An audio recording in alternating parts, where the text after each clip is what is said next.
Anak-anak Adam ini Bapak Ibu, mereka lahir itu setelah Adam dan Hawa berbuat dosa. Dan memang akibatnya akhirnya mereka mewarisi hal-hal yang negatif dari kedua orang tua mereka yang sudah jatuh di dalam dosa.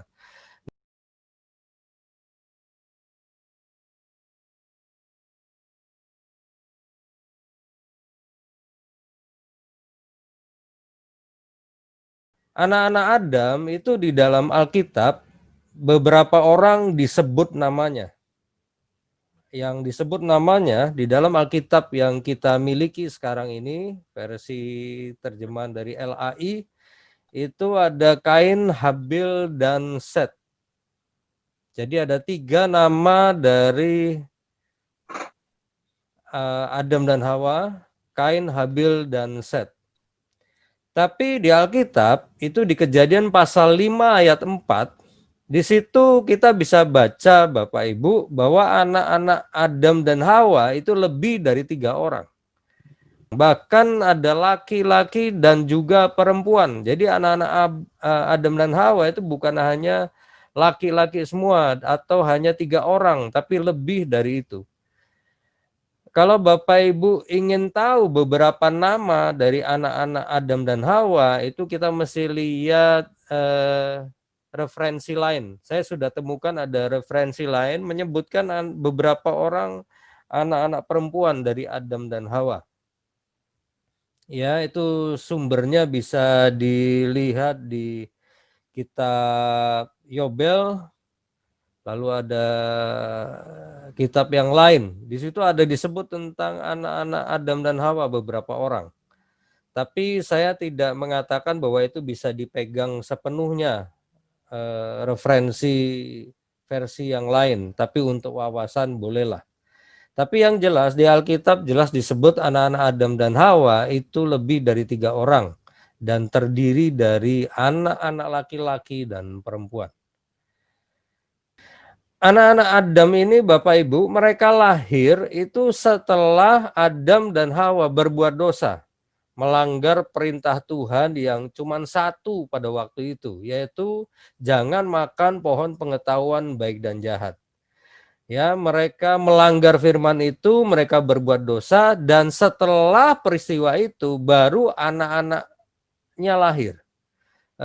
Kain lahir, Habil lahir, kemudian Set lahir, dan anak-anak Adam berikutnya. Mereka lahir. Jadi mereka lahir itu setelah Adam dan Hawa berbuat dosa. Di pertemuan pemahaman Alkitab yang lalu, saya sudah sampaikan dampak-dampak yang terjadi ketika Adam dan Hawa berbuat dosa atau setelah Adam dan Hawa berbuat dosa.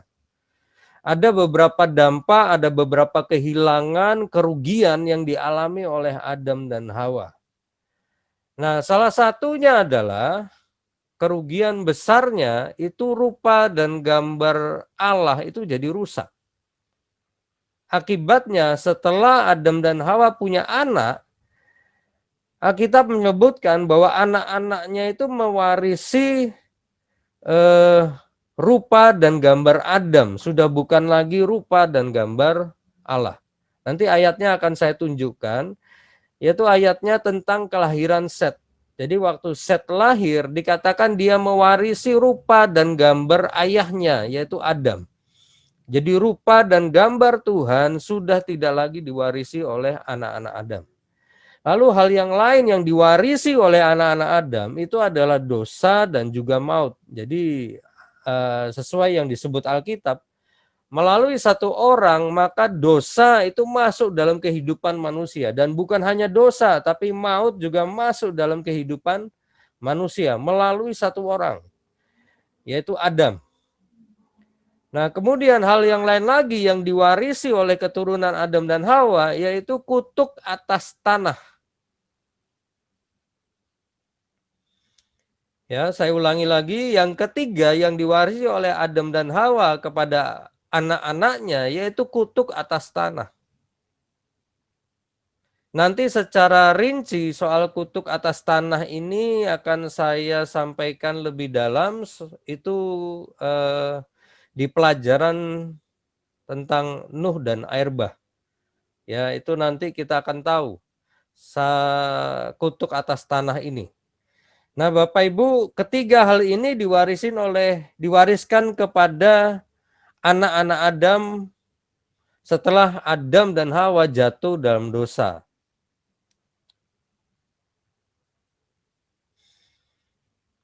Nah, kita perhatikan, kita akan lihat sedikit lebih dalam soal rupa dan gambar Adam ini.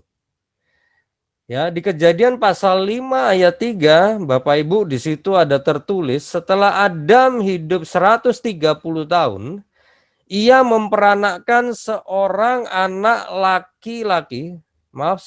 laki-laki menurut rupa dan gambarnya, menurut rupa dan gambar Adam, lalu memberi nama Set kepadanya.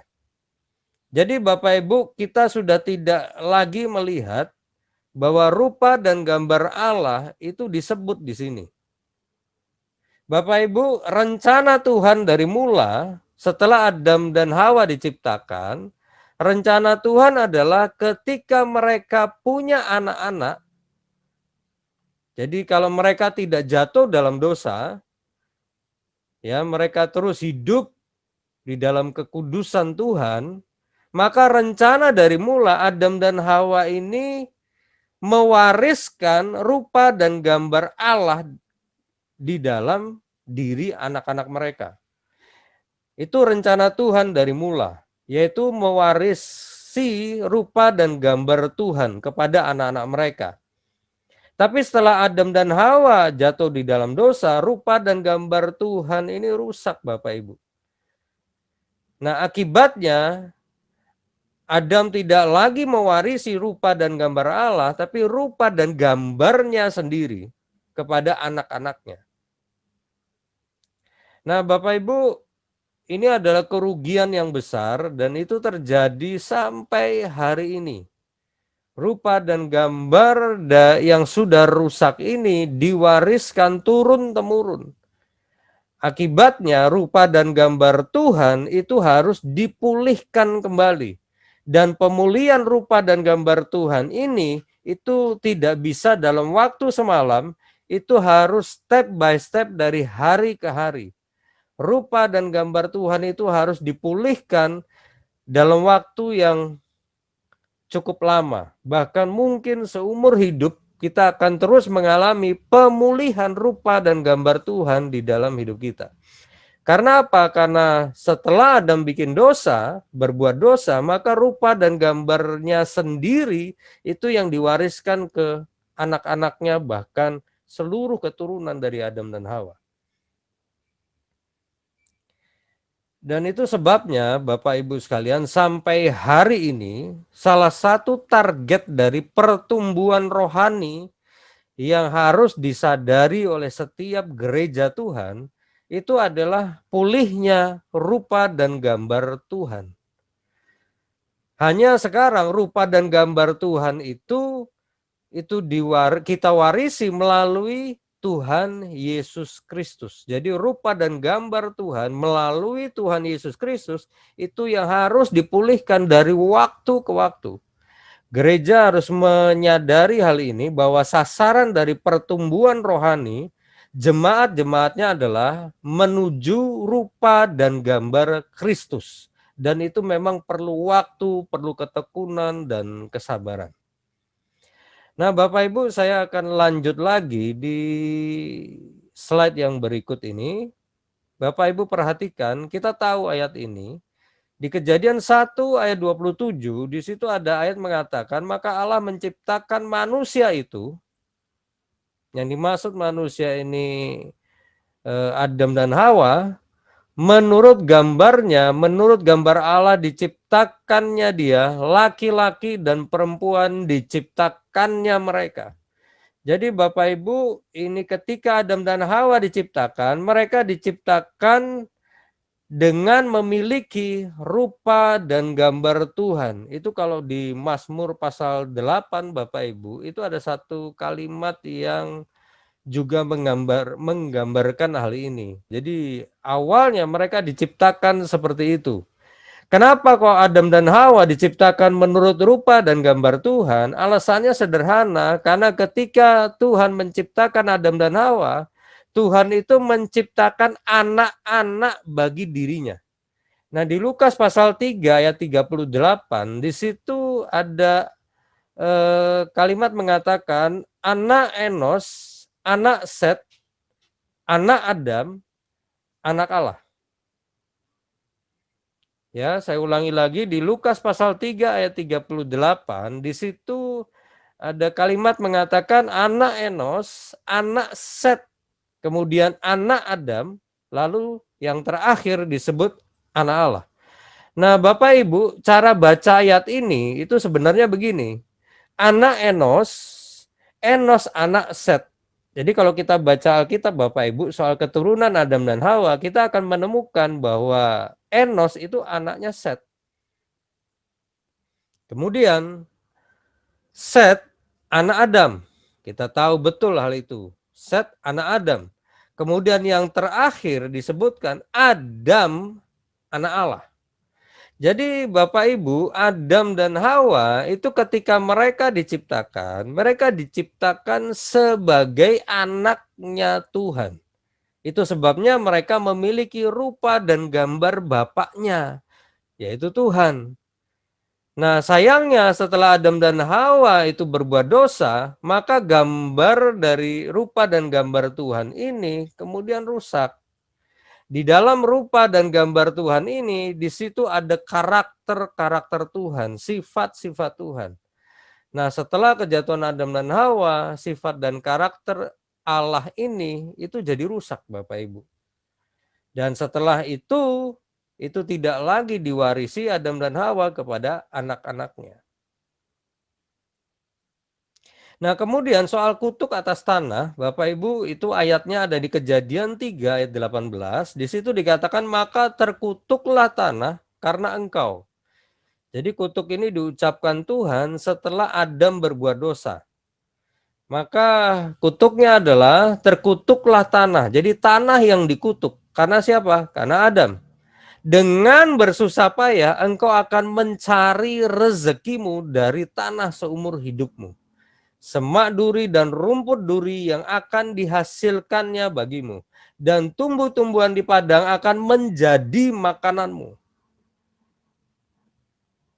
Jadi Bapak Ibu, setelah Adam itu makan buah pohon pengetahuan baik dan jahat, Tuhan mengutuk tanah. Dan akibatnya Adam itu harus kerja keras untuk menghasilkan rezeki dari tanah. Bahkan dikatakan seumur hidup. Jadi selama seumur hidup dari Adam, dia harus merasakan yang namanya susah payah. Dan itu diperjelas di ayatnya, dikatakan semak duri dan rumput duri akan dihasilkannya bagimu. Tumbuh-tumbuhan di padang akan menjadi makananmu. Bapak Ibu, ini ada satu kebenaran yang perlu kita ketahui soal kutuk atas tanah ini. Kutuk atas tanah ini merusak hukum tabur tuai. Perhatikan Bapak Ibu, kutuk atas tanah itu merusak hukum tabur tuai. Hukum tabur tuai itu mengatakan apa yang ditabur orang itu juga yang dituainya. Jadi kalau orang nanam atau nabur benih rambutan, misalnya biji rambutan, maka akan keluar pohon rambutan. Hasilnya buah rambutan. Tapi Bapak Ibu, gara-gara kutuk atas tanah ini, hukum itu rusak. Tidak lagi bisa berlaku karena disebut apa? Semak duri dan rumput duri yang dihasilkannya bagimu. Jadi apa yang ditanam itu belum tentu keluar sesuai dengan yang ditanam. Jadi perlu kerja keras luar biasa. Jadi kutuk atas tanah itu menghasilkan susah payah untuk mencari rejeki dari tanah. Jadi hukum tabur tuai itu rusak Bapak Ibu. Nah di slide berikut, di Kejadian 8, Bapak Ibu perhatikan baik, ayat ini berhubungan dengan Nuh. Jadi setelah air bah surut, bahtera sudah mendarat, ya. Kemudian Nuh itu mempersembahkan korban kepada Tuhan. Di Kejadian pasal 8 ayat 21 sampai 22, di situ dikisahkan Nuh itu memberikan persembahan kepada Tuhan, dan Alkitab mengatakan di ayat itu, ketika Tuhan mencium persembahan yang harum itu, berfirmanlah Tuhan dalam hatinya. Bapak Ibu perhatikan, aku takkan mengutuk bumi ini lagi. Lalu di ayat 22 ada penjelasan, di ayat berikutnya ada penjelasan, takkan berhenti musim menabur dan menuai. Jadi Bapak Ibu, kutuk atas tanah itu merusak atau menghentikan hukum dari tabur tuai. Tapi setelah air bah surut, kemudian bahtera itu bisa mendarat di bumi, kemudian Nuh itu mempersembahkan korban kepada Tuhan, Tuhan suka atas korbannya.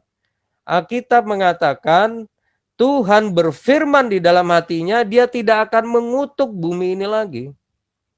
Dan dampak dari keadaan itu, kutuk sudah tidak ada lagi atas tanah, maka dimulai lagi musim menabur dan menuai. Jadi maksudnya gini Bapak Ibu, ketika Tuhan ngutuk tanah, musim dari menabur dan menuai itu berhenti Bapak Ibu.